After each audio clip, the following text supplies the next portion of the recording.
I got no rules, I count 'em. I got no rules, I count 'em. Bread, up and down, bread, up and down, bread, up and down, up and open. Quel lien y a-t-il entre Bolsonaro et l'Amazonie en feu? Pour en parler avec nous, le spécialiste François-Michel Le Tourneau du CNRS. Bonjour. Bonjour. D'abord, sur l'ampleur des feux auxquels on assiste, c'est sans précédent, ça représente une menace d'après vous pour l'humanité? Alors, bon, c'est pas complètement sans précédent. En fait, le problème, c'est que l'Amazonie allait mieux depuis une dizaine d'années. On s'était habitué à ça. Et là, on est dans un retour à un niveau de déforestation et de feu qu'on avait dans les années 2000-2010. Donc, c'est pas complètement sans précédent, mais c'est un problème parce que c'est beaucoup de carbone qui va dans l'atmosphère et du réchauffement climatique en perspective. Ces feux sont en hausse donc depuis l'arrivée au pouvoir de Jair Bolsonaro. Est-ce qu'il faut dater cette recrudescence d'avant? Le phénomène de déforestation, en tout cas, avait commencé à augmenter dès la fin du mandat de Dilma Rousseff, mais il est clair que Bolsonaro a donné une carte blanche aux agriculteurs, notamment ceux qui font de la déforestation en Amazonie, et on en voit le résultat maintenant. En fait, les feux sont le miroir du phénomène de déforestation qui augmente, qu'on a vu dans les mois précédents. On n'est pas face à des départs de feu criminels dans les intentions?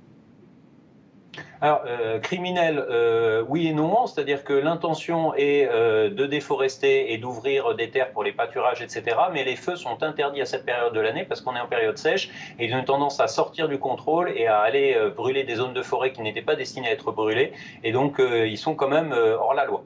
Lorsque Jair Bolsonaro accuse des organisations non gouvernementales qu'il soupçonne de vouloir ainsi attirer l'attention sur les causes qu'il prétend défendre, l'environnement, que répondez-vous? C'est complètement ridicule, c'est évident, mais ça montre la paranoïa dans laquelle ce président s'enferme et sa xénophobie profonde. Après, le problème, c'est que lui-même a fait en sorte de ne plus recevoir des subventions internationales qui servaient à lutter contre les incendies, et aujourd'hui, il dit que le Brésil n'a pas les moyens de lutter contre les incendies. Donc bon, c'est une politique de gribouille, hein, mais ça, on le sait, malheureusement. Emmanuel Macron promet d'agir à l'occasion du G7, de proposer une solution internationale, en tout cas qui associe les 7 pays les plus riches de la planète pour lutter contre ces feux en Amazonie. Y a-t-il une action qui est possible au niveau international et éventuellement d'ailleurs sans l'accord du gouvernement brésilien? Alors, sans l'accord du gouvernement brésilien, c'est absolument impossible. C'est-à-dire, la France n'accepterait pas qu'on vienne réparer la cathédrale Notre-Dame sans l'action du gouvernement français. Donc ça, c'est pas possible.